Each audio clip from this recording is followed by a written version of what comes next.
Maraming salamat po sa pagtangkilik ng ating video. Hinihikayat ko po kayong mag-like and subscribe para ma-update kayo sa susunod na nakabanata. Tara at umpisahan na natin. Awa ng malakas si Dax bago umabante papunta kay Natalie at sabihing, binabati kita Queen Natalie. Ngumiti rin Chester bilang sagot dito habang sinasabi na, Queen Natalie, parehong naapektuhan ng matindi ang magkabilang panig sa digmaang ito. Kaya hayaan niyo muna kaming gamutin ang mga kasama naming nasugatan bago magpatuloy sa ating pag-uusap. Bahagya namang ngumiti si Natalie habang tumatango bilang pagsangayon sa mga ito. Umalis na kayo sa field. Humarap si Chester sa mga sundalo sa kanyang paligid at nagutos. Hindi nagtagal ay bigla nitong naalala ang isang bagay. Hinatak niya ang braso ni Dax habang sinasabi na, ano na kaya ang nangyari sa paghabol ni Daryl kay Donogview? Halikan at magpunta tayo sa wild deserted secret region. Malapit nang maubos ang internal energy ng hayop na si Donogview noong subukan niyang tumakas kay Daryl dito, kaya siguradong hindi na nito matatapatan pa si Daryl. Naiinis na nagmura si Dax habang nasasabik na sinasabing, sa bagay, magiging masaya nga kung makikita natin ang pagkamatay ni Donogview sa lugar na yon. Haha, humina ang kanyang boses habang nagpupunta ang dalawa papunta sa direksyon ng wild deserted secret region. Kasalukuyang nagtatrabaho ang mga sundalo para alisin ang mga sugatang sandalo sa battlefield habang nasa ilalim ng pamumuno ni Quincy, Yvette, at ng iba pa. Dito na makikitang lumabas ng pasimple ang isang imahe sa isang lugar na hindi kalayuan sa kanila para pumunta sa kampo ng Nine Mainlands. Ito ay walang iba kundi ang nagmamadaling si Jiangju, nagliwanag sa pagkatuso at kasamaan ang kanyang mga mata habang mabilis na nagpupunta sa kampo ng Nine Mainlands.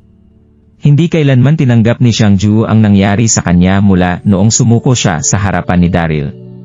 Sinubukan niyang magmakaawa sa disipulo niyang si Era para kunin ang antidote para sa Heaven Cult Elixir mula sa ama nitong si Daryl pero hindi pa rin ito nagawa ni Era kahit na ilang beses nitong subukan.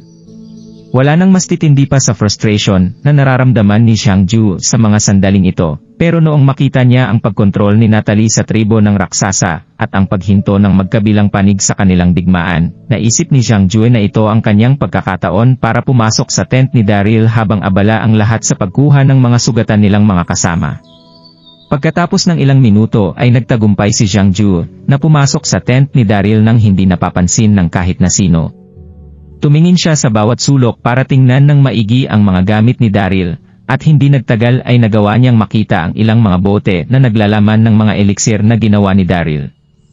Kaagad na natuwa ng husto ang nasasabik na si Jiangju. Kahit na maaring maging mahirap ang paghahanap ng antidote para sa Heaven Cult Elixir, pagkatapos niyang makakita ng ilang mga elixir sa kwarto ni Daryl, naging confident pa rin si Jiangju sa kasalukuyan niyang husay sa larangan ng mga elixir. Hindi nagtagal ay nakita niya na rin ang antidote. Maghintay ka lang, Daryl Darby. Muli akong babangon sa tuktok ng kapangyarihan balang araw. Bulong ni Jiangju sa kanyang sarili, habang umiikot ang tuso nitong mga mata sa paligid at naglalakad palayo sa kampo bago tuuyang mawala sa kakahuyan pagkatapos ng isang iglap. Samantala, sa kabilang banda, malakas na umiihip ang hangin sa mga tainga ni Daryl habang sinusubukang pabagalin ang kanyang pagbagsak sa pamamagitan ng pagbaon ng hawak niyang Heavenly Halberd sa gilid ng bangin pero tuluyan nang naubos ang kanyang internal energy kaya unti-unti na siyang naubusan ng lakas. Bumilis ang pagbagsak ng kanyang katawan at habang tumitingin si Daryl sa kanyang ibaba, nagulat siya noong makita niya ang isang masikip na valley sa ilalim ng bangin na para bang walang katapusan.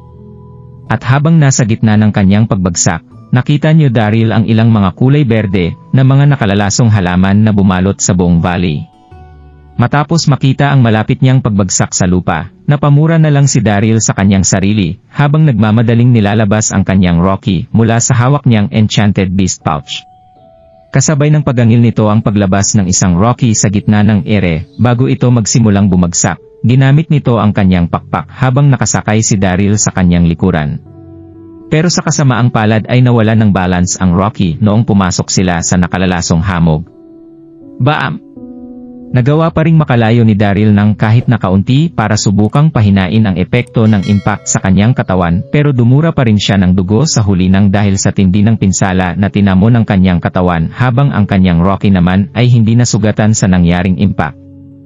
At noong makatayo ito ng diretsyo, agad na sumugod ang alagang Rocky ni Daryl para i-check ang kondisyon ng kanyang master. Huminga ng malalim si Daryl para itayo ng diretsyo ang kanyang sarili, bago tumingin sa kanyang paligid. Dito na siya nasurpresa noong makita niya ang pagbalot ng mga punong may ilang daan o libong taong edad sa kanilang paligid. Lumaki ng husto ang bawat puno na umabot sa punto na kung saan mangangailangan ang mainlands ng 100 tao para mapaligiran ang buo nitong katawan. Makikita rin sa mga punong ito ang dark green nitong mga dahon matapos nitong ma-expose sa nakalalasong hamog. Natural na nalaman ni Daryl ang pagiging nakalalason ng bawat dahon ng mga sinaunang puno sa kanilang paligid pero wala pa rin siyang naging pakialam sa mga ito.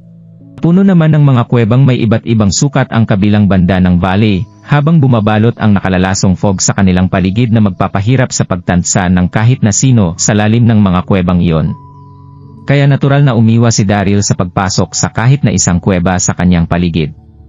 At ngayong nauubos na ang kanyang internal energy, wala na siyang dapat pang gawin kundi mag-meditate para mabawi ang nawala niyang enerhiya. Umupo sa lupa si Daryl at naghanda sa pagpapalakas nang maalala niya ang isang bagay. Tumingin siya sa kanyang paligid at na-realize na wala rito si Donoghue. Maaari kayang buhay pa ito? Isip ni Daryl. Utusan and asana niyang maging alerto sa kanilang paligid ang kanyang Rocky noong makarinig siya ng mga hindi kaaya-ayang ingay na hindi niya magagawang maimagine kailanman sa kanyang isipan. Nagmumula ito sa loob ng isang kuweba na nasa kanyang likuran. Mabilis na kumabog ng malakas ang dibdib ni Daryl nang ma-realize niya kung ano ang bagay na ito. Buwisit. Ito ang tunog na hinding-hindi niya makakalimutan. Dahil kani-kanina lang ay nagawa niyang makaengkwentro ng isang higanteng piton sa tuktok ng bangin na gumagawa ng ganitong klase ng ingay. Roar! Mukhang naramdaman din ng Rocky ang paglapit ng isang mapanganib na bagay. Gumawa ito ng isang mabagsik na anghel bago i-focus ang kanyang atensyon sa kuweba na nasa kanilang likuran. Mabilis na tumayo si Daryl habang hinahawakan ng maigi ang kanyang heavenly halberd. Hindi siya inabot ng isang segundo para maintindihan ang sitwasyon sa kanyang paligid. Naramdaman niya ang pagtigil sa pagtibok ng kanyang puso habang napapamura sa kanyang sarili. Ganito karami? 2 dosenang mga higanteng python ang mabilis na gumapang palabas ng kuweba. Maikukumpara ang laki ng mga ito sa python na nakita ni Daryl sa itaas ng kuweba na kung saan ang pinakamaliit sa mga ito ay mayroong diametro na kasing laki ng isang mangkok.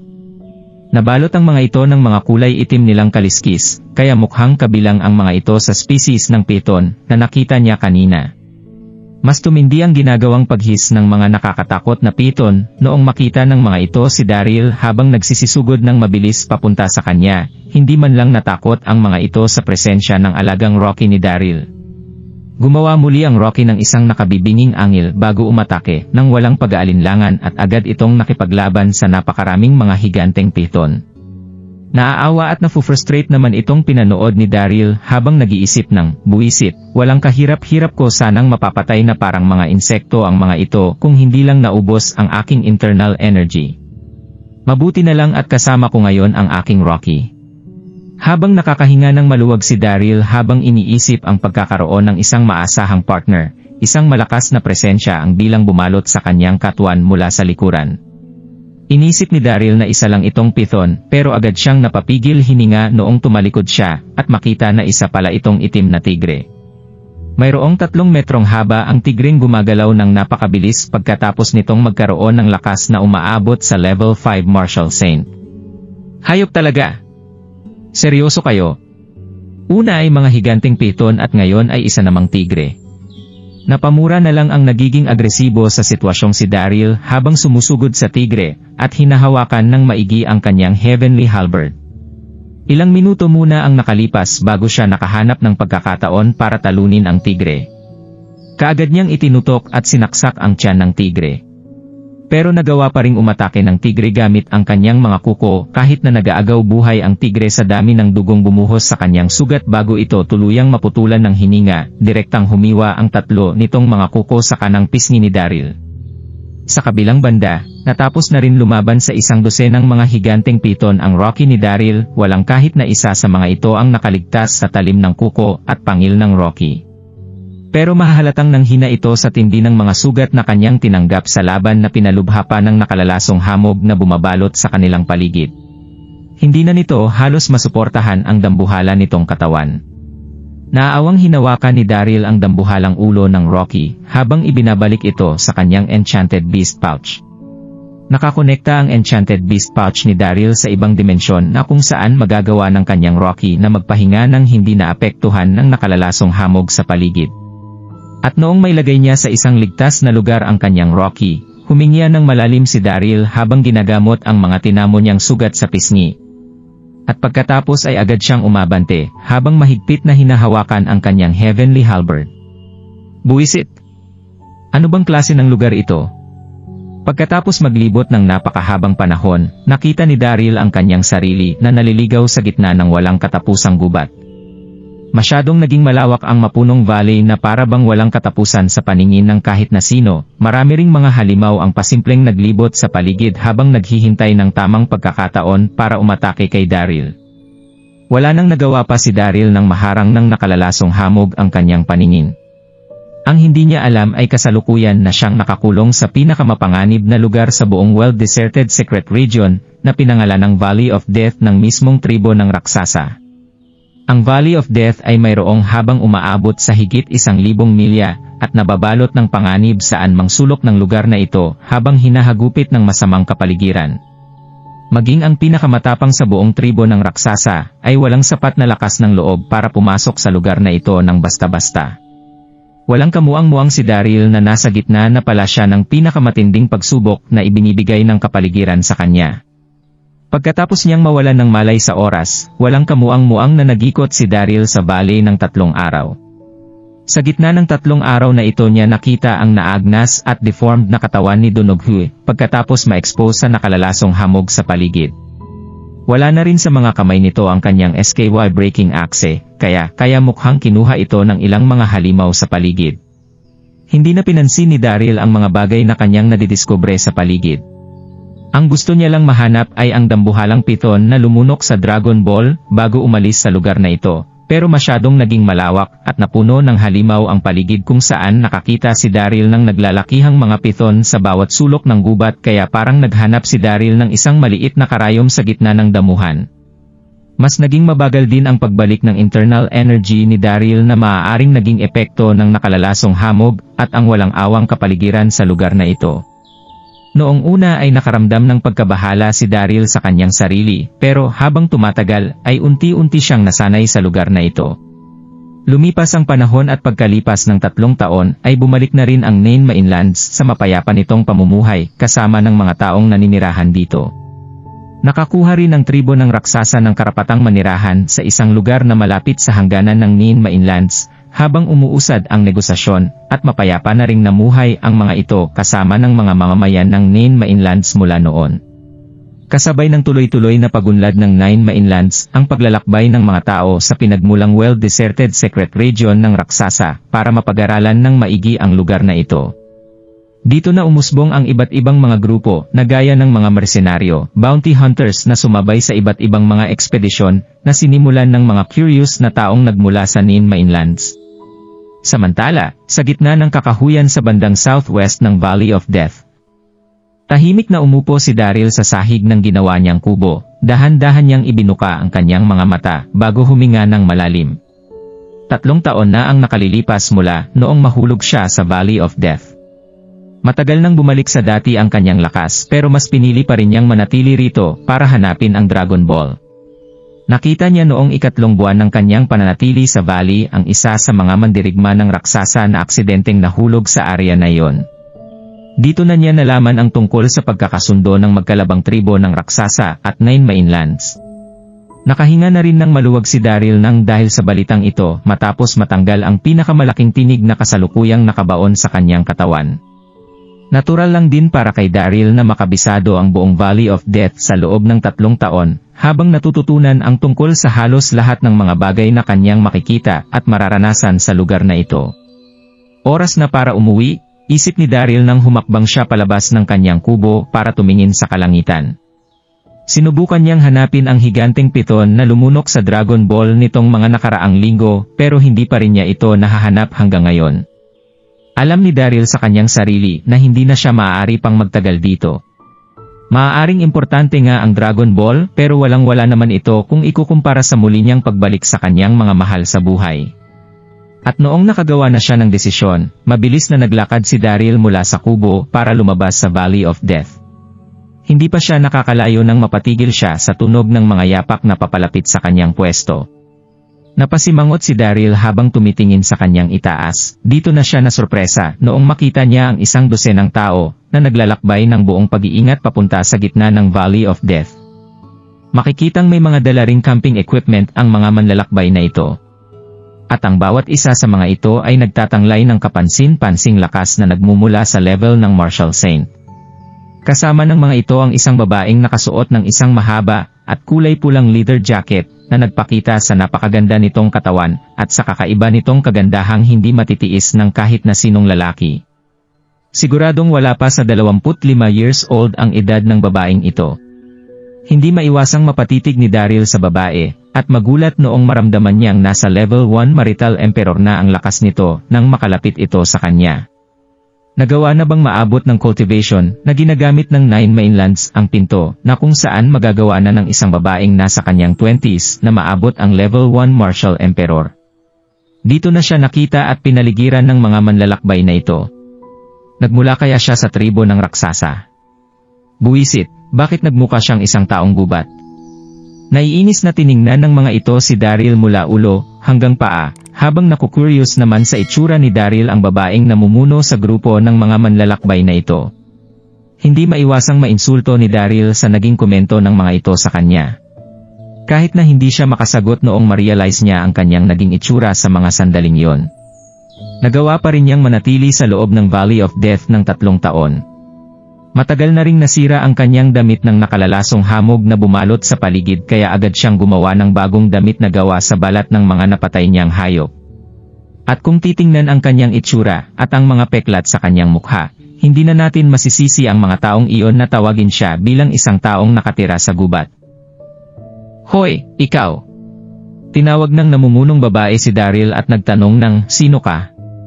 Nakilala ang babaeng ito sa pangalang Lillian Willis na siyang naging leader ng Bloodthorn Mercenary Team. At mula noong magsimula ang Peace Treaty sa pagitan ng raksasa at Nine Mainlands na nagpabalik ng lahat sa normal, walang tigil na nag-cooperate sa isa't isa ang 9 na mga kontinente na nagpaunlad sa buong Nine Mainlands. Kasabay ng mabilis na pagunlad ng mga ito ang pagkakaroon nila ng interes sa malawak at underdeveloped na wild deserted secret region. Siguradong hindi maaaring pamuhayan ang kondisyon ng kapaligiran sa well-deserted secret region na nakapagpahirap sa kahit na sinong umapak dito. Kahit na nagawang mabuhay dito ng raksasa sa kabila ng matindi nitong kapaligiran, mas naging desperado pa rin ang mga ito na tumawid sa Chaotic Mountain Range at bumalik sa Nine Mainlands. Sapat na ang bagay na ito para malaman ng kahit na sino kung gaano kahirap ang buhay sa lugar na iyon.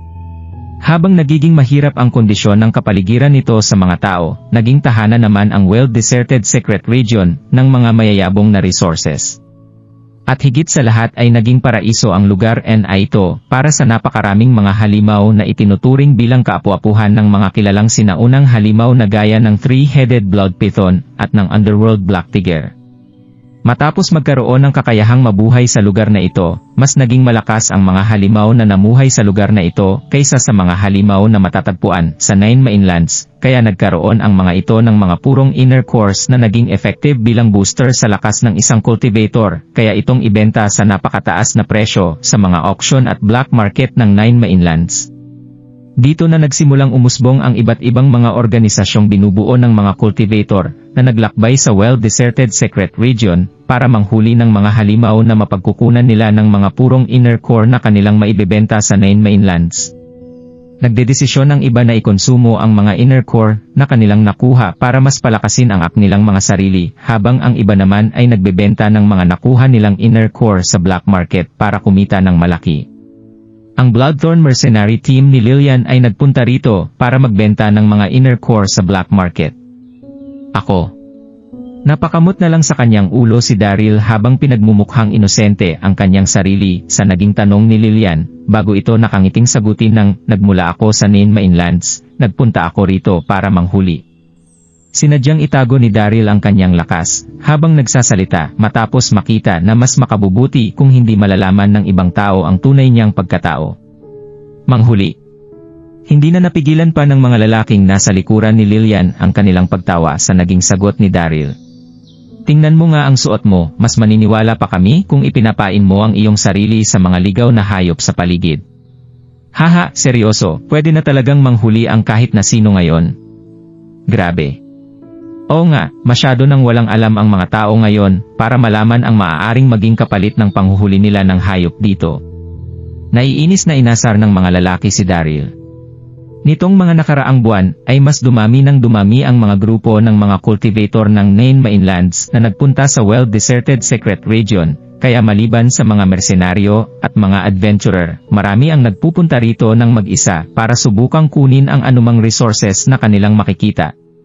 Pero masyado pa rin kulang ang mga kagamitan ni Daryl para mapantayan ang mga lalaking iyon. Natural lang na hindi pansinin ni Daryl ang mga panginsulto na ito.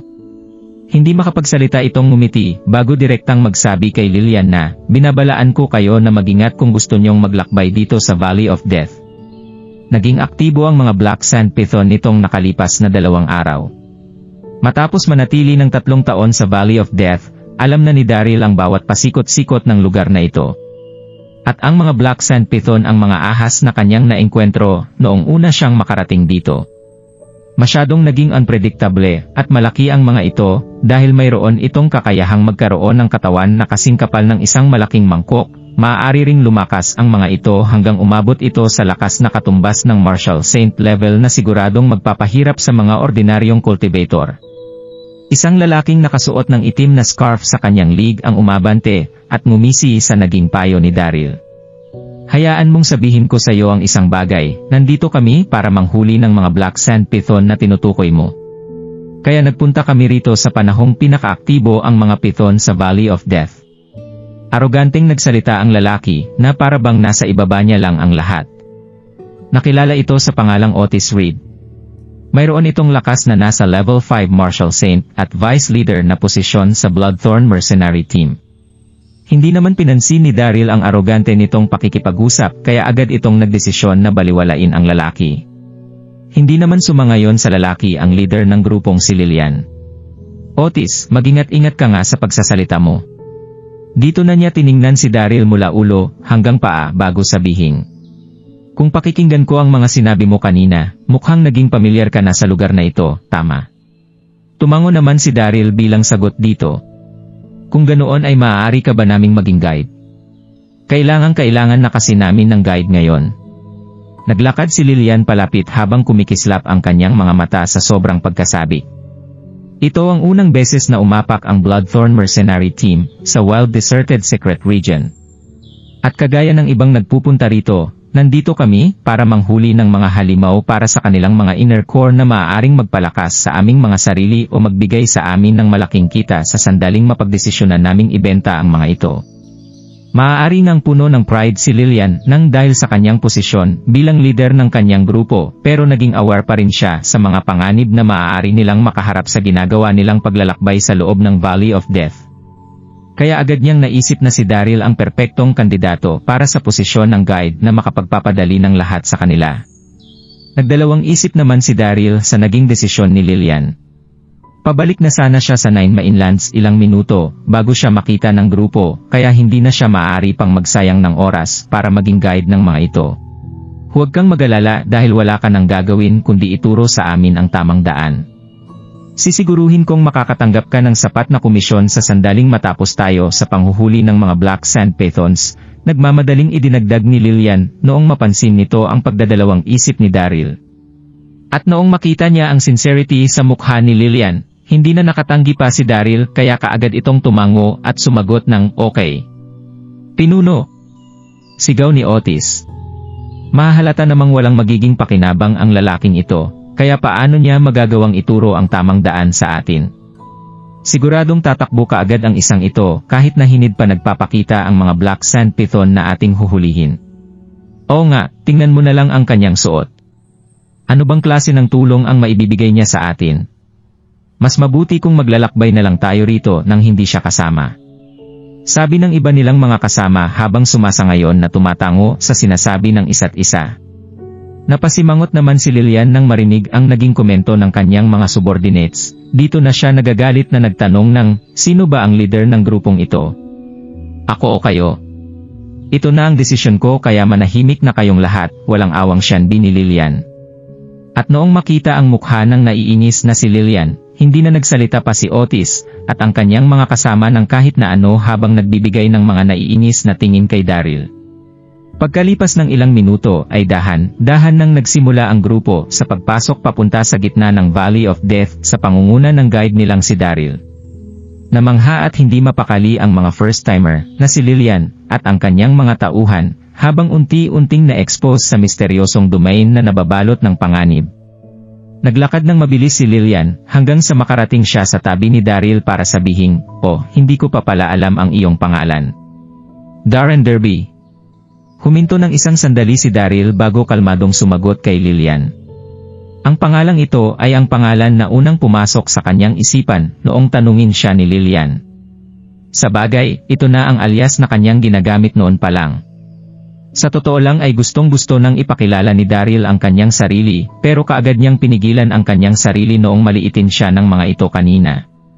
Anong klase ng kahihiyan ba ang kanyang matatanggap sa sandaling malaman nila na si Daryl Darby ang mukhang pulubing lalaki na kanilang natagpuan sa gitna ng Valley of Death?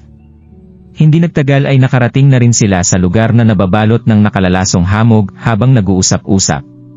Kaagad na huminto si Daryl para humarap at balaan si Lilian at sa mga kasama nito.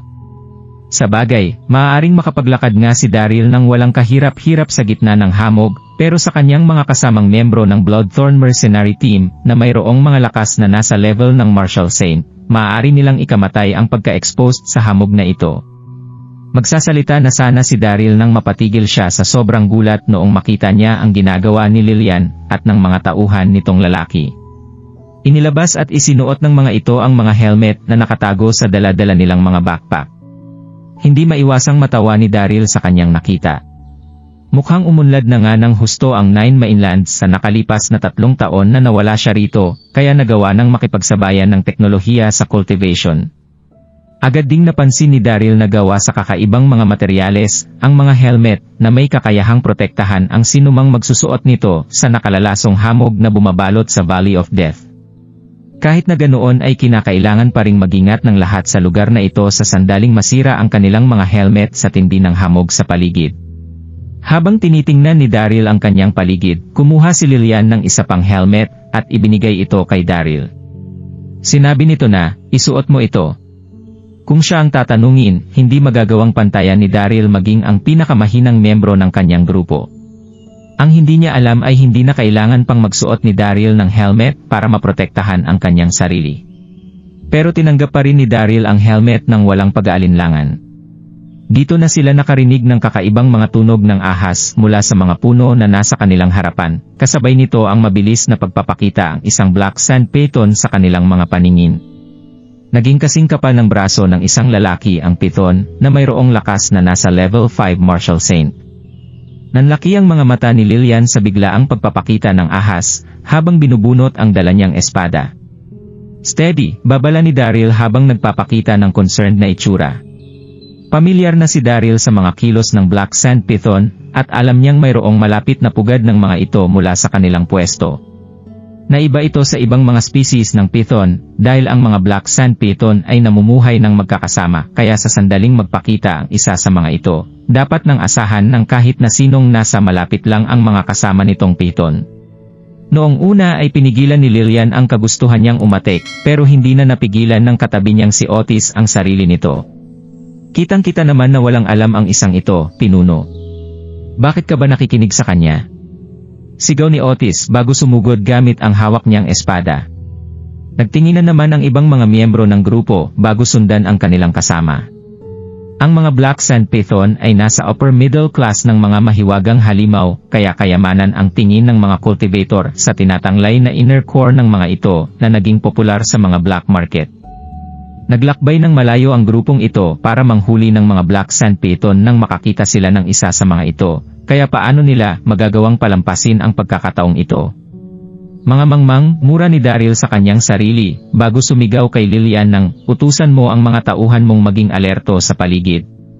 Mahilig makisalamuha sa kanilang mga kauri ang mga Black Sand Python, kaya imposibleng makakita tayo ng python na naglalakbay ng mag-isa sa lugar na ito, siguradong mayroon itong mga kasama sa paligid.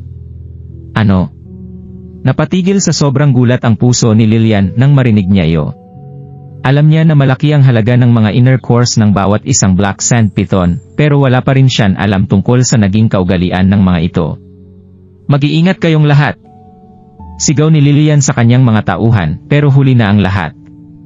Nakarinig na si Otis at ang mga sumugod niyang kasama ng mga kakaibang hiss sa kanilang paligid. Napaligiran na sila ng Black Sand Python na kanilang nakita kanina. Kasabay nito ang mabilis na paglabas ng ilan pang mga Black Sand Python mula sa kakahuyan para sugurin ang mga umabanteng tauhan ni Lillian. Napapadyak na lang sa kanyang paa si Lillian sa sobrang tindi ng frustration na kanyang nararamdaman, habang tumatakbo papunta sa kanyang mga tauhan at sumisigaw kay Daryl ng, maghintay ka riyan sa likuran, Darren, mag-iingat ka. Napangiti naman si Daryl sa naging babala sa kanya ni Lillian. Hindi niya inasahan na isa itong maalalahaning tao na agad mag-aalala sa kapakanan ng ibang tao sa oras ng kagipitan. Agad na sumunod si Daryl bago magtago sa likuran ng isang puno habang nagpapanggap na natatakot, pero habang iniisip ng husto ang tungkol sa bagay na ito, agad na pumapasok sa kanyang isipan na itigil ang pag-iisip ng husto sa nangyayari. Masyado nang nagpapadalos-dalos ang mga kabataan ngayong araw, naway magsilbi itong aral para sa kanilang lahat, isip ni Daryl. Nagawang makipag-coordinate ni Lillian sa kanyang mga kasama, habang nilalabanan ang nasa kalahating dosenang mga python noong una, pero habang tumatagal ay dahan-dahan din silang naubusan ng lakas. Sa bagay, masyado talagang mabilis ang paggalaw ng mga Black Sand Python, at masyado ring malakas sa sandaling umatake ang mga ito gamit ang kanilang mga buntot. Hindi na nagdalawang isip si Daryl nang makita niya ang paghihirap ng kasama niyang grupo. Kumuha siya ng ilang mga bato mula sa lupa at pinitik ang mga ito gamit ang kanyang mga daliri. Agad na tumama ang mga bato sa ulo ng mga Black Sand Python ng napaka-precise. Ang isa pang bagay na naging kakaiba sa mga Black Sand Python sa ibang mga species ay ang kanilang naging kahinaan. Ang mga pangkaraniwang uri ng python ay may kahinaang nakatago sa marka na nasa ika-7 inches ng kanilang katawan, habang ang mga Black Sand Python naman ay mayroong mga kahinaang makikita sa kanilang mga ulo. Inisip ni Daryl ang tungkol sa ginagawa niyang pagtatago sa tunay niyang pagkatao. Kaya nagawa niyang mapahina ang mga Black Sand Pythons sa ginawa niyang pag-atake nang walang kahit na sinong nakakapansin sa kanya. Dito na napatay ni Lillian at ng kanyang mga kasama ang kalahating dosenang python na kanilang nakaharap. Nagsisigaw sa sobrang tuwa ang buong Bloodthorn mercenary team noong makuha nila ang inner core ng kanilang mga napatay na ahas. Darren! Napapatalong sinabi ni Lillian habang napupuno ng pagkasabik ang maganda niyang mukha. Ang pangako ay pangako. Tinulungan mo kaming humanap ng mga Black Sand Python, kaya tanggapin mo ang inner core na ito bilang pabuya galing sa amin. Sabi ni Lillian, habang itinataas ang kanyang kamay para iabot ang isa sa mga inner core na kanilang nakuha. Dito na biglang pumuesto si Otis sa gitna ng dalawa at sumigaw ng, "Pinuno, bakit mo siya binibigyan ng inner core?" Nagtatakbo ito sa sobrang takot noong labanan natin ang mga Black Sand Pythons na ito kanina. Kaya anong karapatan niyang makakuha ng pabuya sa isang bagay na hindi naman niya sinalihan? Oo nga, nahirapan tayong makuha ang mga inner core na ito, kaya bakit natin siya bibigyan ng kahit isa sa mga ito? Sa bagay, hindi naman niya tayo tinulungang humanap ng mga Black Sand Python. Natiempuhan lang natin ang mga ito habang naglalakad sa gubat. Hindi natin kailangan ng isang walang kwentang tao na kagaya nito, Pinuno, iwanan na lang natin siya rito. Sabi ng mga tumatango at sumasangayong kasama ni Lillian. Walang sinuman sa mga ito ang nakapagtago sa kanilang pagkainis na lumabas sa kanilang mga mata. Kahit na nagawa niyang baliwalain ang panginsulto ng mga ito, inaamin pa rin ni Daryl sa kanyang sariling naiirita na siya sa mga sandaling ito. Hayop kayong lahat, isip nito, nasa tiyan na sana kayo ng mga Black Sand Python na yan kung hindi lang dahil sa akin. Ginawa ni Daryl ang lahat ng kanyang makakaya para manatiling tahimik sa harapan ng mga ito, habang mukha pa ring determinado si Lillian sa ginawa niyang desisyon. Tumigil na kayong lahat. Tutuparin natin ang ating mga ipinangako sa kanya. Sa bagay, nagawa akong balaan ni Darren tungkol sa kilos ng mga piton na ito kanina, sabi ni Lillian, habang nakatitig sa kanyang mga tauhan. Ibinigay ni Lillian ang inner core kay Daryl habang nagsasalita, at kinuha ito ni Daryl ng walang pag-aalinlangan. Wala namang masyadong halaga ang inner core ng Black Sand Python para sa kanya, pero tinanggap niya pa rin ito para maiwasan ang pagsususpetsa ng kanyang mga kasama pagkatapos niyang sumama sa mga ito para manghuli. Tumututol pa rin sa mga sandaling ito sina Otis, pero hindi na sila nagasalita pa ng kahit na ano. Darren.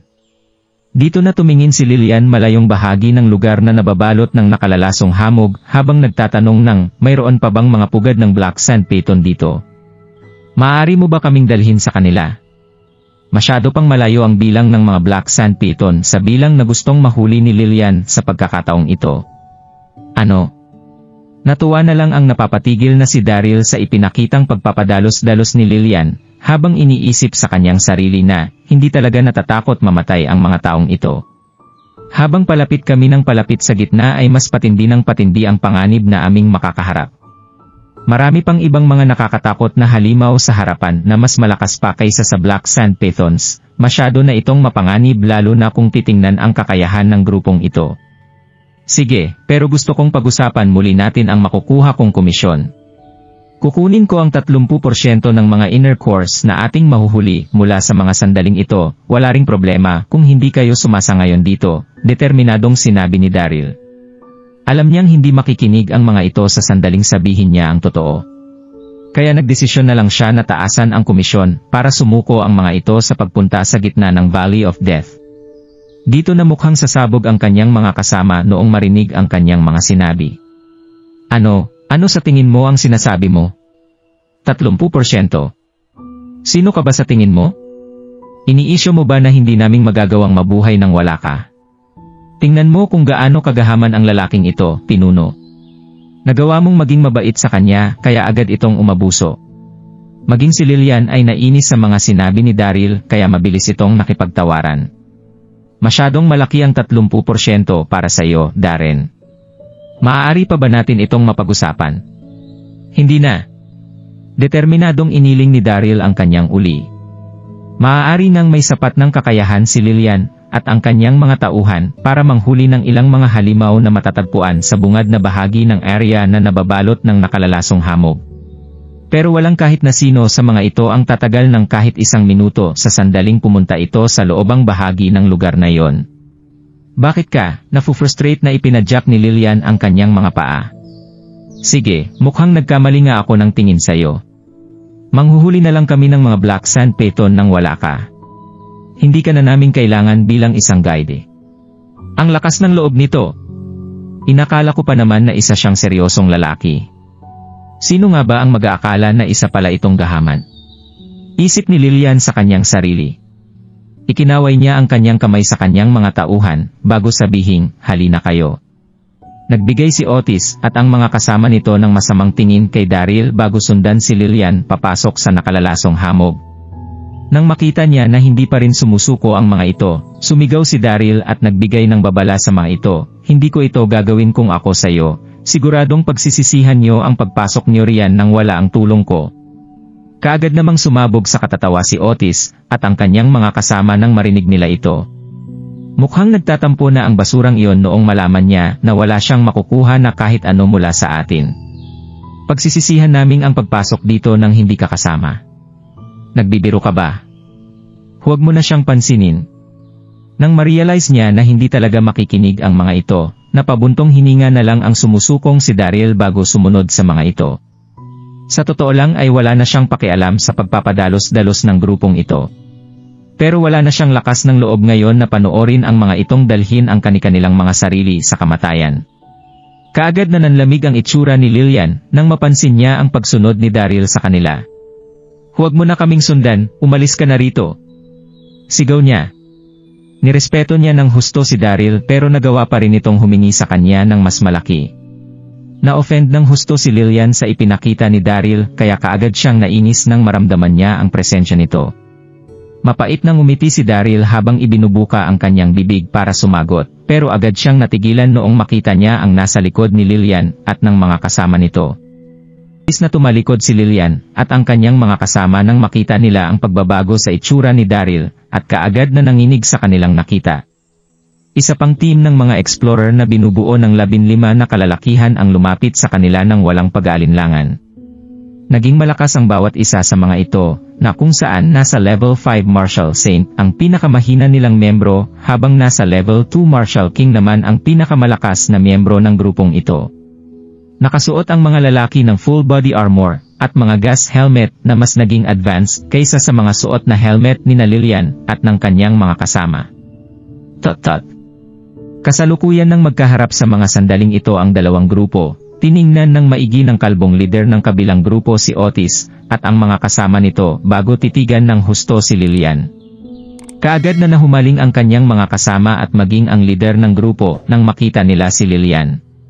Kasalukuyan pang basa ng pawis ang noo ni Lillian, matapos ng naging laban nila kanina, kaya mas naging sopistikado ang kaakit-akit niyang itsura habang tumutulo ang pawis sa kanyang mukha. Ipinakita ng suot nitong kulay pulang leather jacket ang maganda at perpektong hubog ng kanyang katawan. Masyadong kasurpre-surpresa ang pagkakita ko sa isang magandang babae sa gitna ng malaimpyernong lugar na ito. Sabi ng kalbong lalaki, habang nagpapakita ng isang nakakainis na ngiti sa kanyang mukha, at nakatitig ng husto kay Lillian. Mabilis din itong sinundan ng kanyang mga tauhan, na malademonyo ring nagsingiti, habang nakatayo sa likuran ng kanilang leader. Kilala ang kanilang leader sa pangalang Earl Warren. Siya ang naging in charge sa Snow Wolf Adventurists, na isang uri ng pinagandang pangalan para isang grupo ng mga bandido. Napakaraming grupo ang nagpunta sa well-deserted secret region mula sa iba't ibang panig ng Nine Mainlands nitong nakaraan, kaya napagdesisyonan ni Earl na dalhin ang kanyang mga tauhan para makipagsapalaran sa lugar na ito. Pero hindi pa man sila nakakaengkwentro, nang kahit isang halimaw ay nagawa na nilang masalubong si Lillian at ang mga tauhan nito. Kahit na hindi komportable si Lillian sa gigil na mga matang nakatitig sa kanya, alam nito na wala siya sa posisyon para gumawa ng kahit na ano para rito. Siya ang leader ng kanilang grupo, kaya natural lang na siya ang maging pinakamalakas na miyembro ng Bloodthorn Mercenary Team na mayroong lakas na nasa level 1 Marshal King. Kahit na ganoon ay wala pa rin siyang naging sapat na lakas para harapin ang mga kalalakihan sa kanyang harapan. Marami sa mga kalalakihang ito ang mayroon ng lakas na nasa level 1 Marshal King habang ang kalbong lalaki naman ay kasalukuyan ng nasa level 3 Marshal King, kaya siguradong hindi magagawa ni Lillian at ng kanyang mga tauhan na labanan ang mga ito. Kuya! Pilit nang umiti si Otis at naglakas ng mabilis papunta kay Earl para kunin ang loob nito.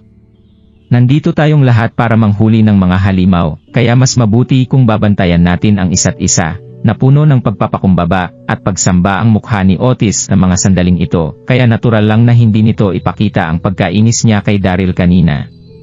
Pinutol na ng mga tauhan ni Earl ang kanyang pagsasalita, bago pa man siya matapos sa kanyang mga sinasbi. Sino ka ba sa tingin mo para tawagin akong kuya? Isang maskuladong lalaki ang mabagsik na naglakad palapit kay Otis bago ito bigla ang sampalin sa pisngi.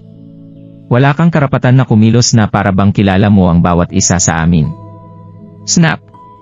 Umikot ang paningin ni Otis bago siya bumagsak sa lupa habang umiiyak sa tindi ng sakit na kanyang naramdaman.